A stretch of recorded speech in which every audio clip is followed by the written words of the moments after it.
High বন্ধুরা, কেমন আছো? আশা করি তোমরা সকলে ভালো আছো। আমিও ভালো আছি। তাই আমার হাঁসের বাচ্চাগুলো কেমন লাগছে তোমরা বলো, ঠিক আছে? তো তোমরা ভাবছো যে হাঁসের বাচ্চা এমন কি? হ্যাঁ, সে সত্যি কথা, হাঁসের বাচ্চা এমন কি।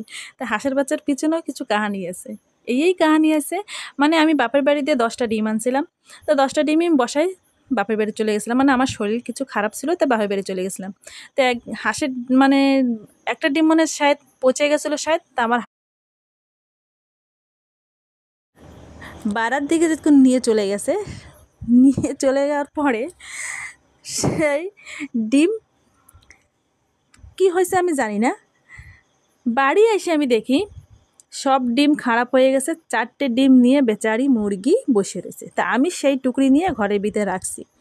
ঘরের ভিতরে রাখার পরে 4টে আমার বাচ্চা হয়েছে। 4টে বাচ্চা দেখো এই যে আছে, 4টে বাচ্চাই আছে।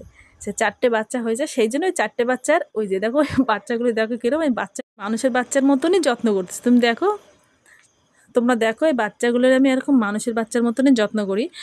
আর সেই জন্যই আরেকজন দেখো দাঁড়া দাঁড়া দেখতেছে, মানে ও উঠতে পারতেছে না, অনেক ছোটো তো।